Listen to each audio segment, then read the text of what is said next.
ओम शांति शांति शांति।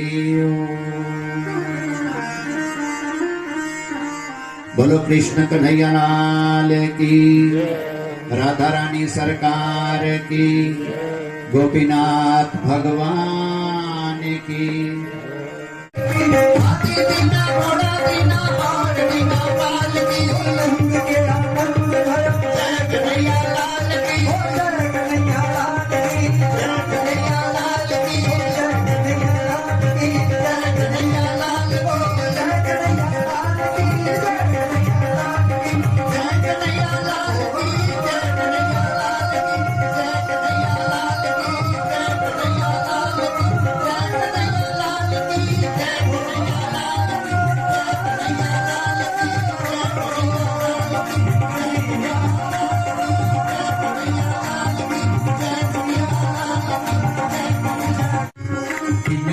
अवतार बनाने का कोई पार नहीं पा सकता है, सारे जग का पालन करने वाले ये गणना कर सकता है।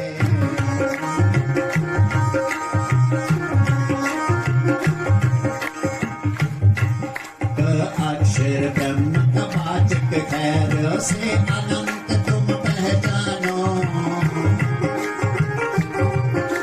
शेष बना से धर्म रूप आपसे फिर पति विष्णु मानो।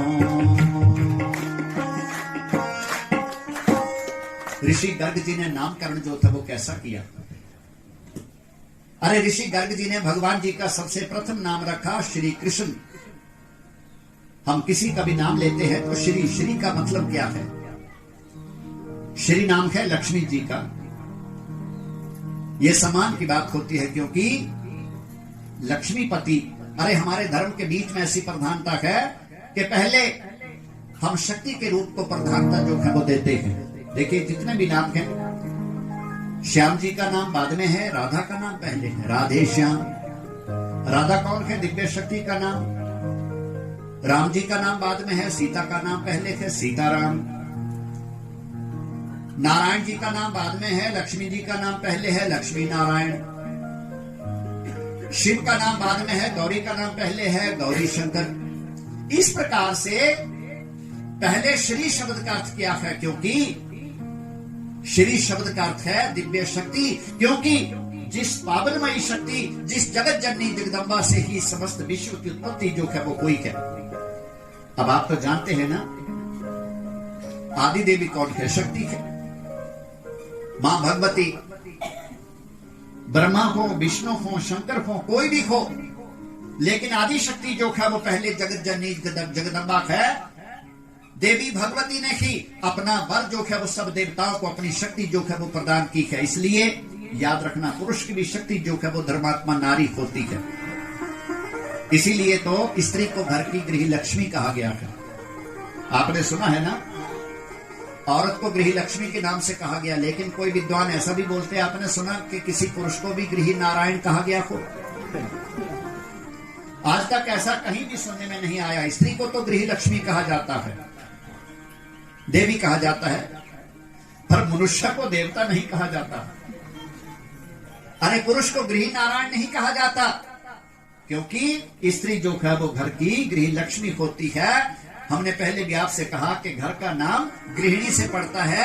अरे गृह देवी, अरे जिस घर में देवी सुलक्षणा है, धर्मात्मा है, अरे वो उस घर को साक्षात भगवान का वैकुंठ जो है वो बना देती है।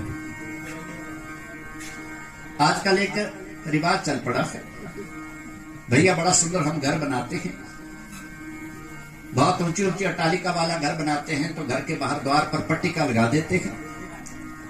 अरे लिख देते हैं शांति सदन, आनंद कुटीर, प्रेम निकेतन, वैकुंठ धाम लिख देते हैं। बात चला है, हम कई जगह पर ऐसा पढ़ते हैं। शहरों में चले जाइए तो वहां पर ऐसे नाम जो है वो बहुत सारे आपको पढ़ने में मिलेंगे। आनंद कुटीर, अरे कोई पढ़ने वाला पढ़े तो क्या, राधा जी बड़ी है या कृष्ण बड़े हैं? सुना है आपने, राधा जी बड़ी है। ध्यान देना, राधा जी का अवतार पहले हुआ। अब राधा जी का अवतार पहले क्यों हुआ? क्योंकि पहले राधा कौन है? भगवती दुर्गा के जितने भी नाम हैं ये सारे वास्तव में राधा जी के ही नाम हैं। आदि महाराज पुराणों में वेद व्यास जी ने ये वर्णन किया है कि देवी राधा जी ने पता नहीं कितने विष्णु को अपने स्तनों से दूध पिलाया है, कितने कल्पों से देवी राधा जो है, राधा शक्ति जो है वो आदि शक्ति है। अगर राधा का अवतार नहीं होता तो कृष्ण भगवान भी कोई लीला अपनी पूरी नहीं कर सकते थे। बोलो राधे राधे, राधे राधे, बोलो राधा रानी की। राधा आदि शक्ति है। राधा शक्ति बिना न कोई श्यामल दर्शन पाए, आराधन कर राधे राधे काना दौड़े आए। राधा जी का अवतार कैसे हुआ? राधा कोई वृक भानु के घर में कोई पेट से पैदा नहीं, कोई मां के पेट से।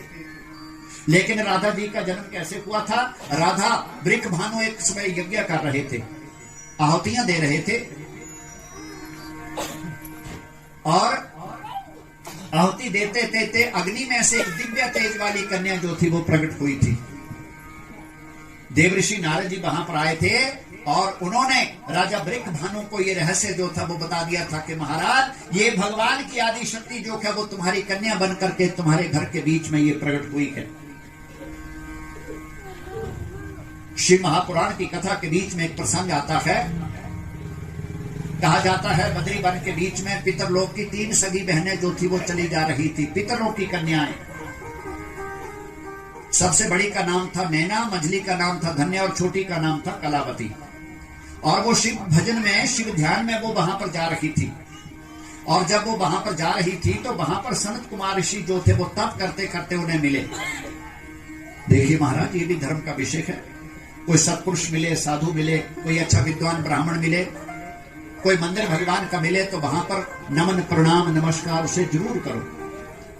और ऐसे भी शास्त्रों की मान्यता है बिना नमन किए कोई वहां से लाग जाता है तो भगवान उसके पुण्य का नाश जो है वो कर देते हैं। यह धर्म की बात है। कोई सत्पुरुष मिले, कोई साधु संत मिले, कोई धर्मात्मा मिले, कोई मंदिर मिले, अरे वहां पर तुम अंदर भी नहीं जा सको तो बाहर से ही नमस्कार करो, प्रणाम करो, लेकिन करना जरूर चाहिए। समझा रहा है आपको? ये एक ज्ञान की विषय है, ये धर्म का विषय है। लेकिन पितरों की 3 कन्याएं अपनी बहनें जो थी वो वहां पर बिना प्रणाम किए ही लांग गई, क्योंकि गलती उनकी नहीं थी। वो शिव ध्यान में इतनी रत हो चुकी थी कि वो प्रणाम करना भूल गई। तो सनत कुमार ऋषियों ने उन्हें शाप दे दिया, देवियों जाओ, तुम्हें मृत्यु लोक में न स्त्री योनि को प्राप्त होना पड़ेगा और तुम मृत्यु लोक में नारी योनि को प्राप्त होकर के वहां पर वास करोगी। अब तीनों की बहनें जो थी वो वहां पर रुक गई। उन्होंने संत कुमार ऋषियों से क्षमा मांगी, हे ऋषि बरो हमारे अपराध को क्षमा कीजिए। हम तो शिव ध्यान में जा रही थी, लेकिन आपका शाप जो है वो भी हमें भोगना पड़ेगा।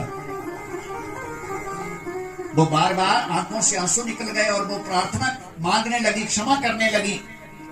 तो सनत कुमार ऋषियों ने दया करके कहा, देवियों जाओ, हमारा शाप भी तुम्हारे लिए वरदान सिद्ध होगा। तुम 3 शक्तियों की पालना करोगी और तीनों का ही तुम्हारा उद्धार जो है वो हो जाएगा। देखो बड़ी बहन जो थी जिसका नाम था मैना, और मैना किसकी पत्नी हुई? पता है, सुना है नाम आपने मैना जी का? मैना हुई पर्वतराज हिमालय की पत्नी। और हिमालय की पत्नी मैना जी ने देवी शिव शक्ति पार्वती की पालना जो थी वो की थी। ये भी जगदम्बा रूप है।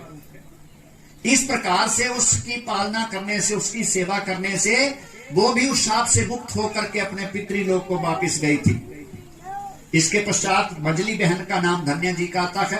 धन्या कौन हुई? राजा जनक जी की धर्मपत्नी। और इसने किसकी पालना की? सीता जी की। और सीता जो है वो भी एक दिव्य शक्ति है, वो भी भगवती दुर्गा जी का अवतार है, लक्ष्मी अवतार है सीता। और उसकी पालना करने से वो भी शाप से मुक्त होकर के अपने पितृलोक को वापस गए।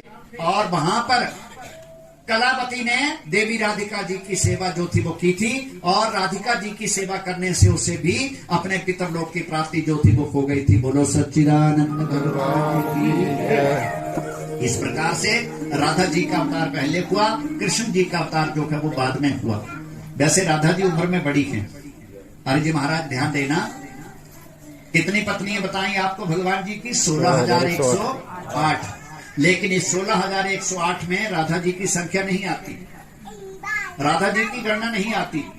अरे भगवान जी को राधे श्याम तो कहा जाता है, लेकिन बाकी किसी स्त्री का नाम भगवान के साथ नहीं लिया जाता। कोई रुक्मिणी श्याम नहीं कहता, कोई सत्यभामा श्याम नहीं कहता, कोई कालिंदी श्याम नहीं कहता, कोई जामुबंती श्याम नहीं कहता।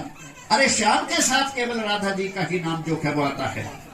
इस प्रकार से, क्योंकि राधा जो है वो भगवान जी की दिव्य शक्ति है। अरे राधा जो है वो भगवान की शक्ति है। अगर राधा जी का अवतार नहीं हुआ होता तो भगवान भी अपनी कोई लीला जो थे वो पूरी नहीं कर सकते थे। बोलो राधा रानी की। इस प्रकार से राधा जो है वो भगवान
प्रहलाद को भगवान जी ने किस रूप में दर्शन दिए थे? कीड़ी रूप धारते प्रभु दर्शन दिखाते हैं, कीड़ी रूप धार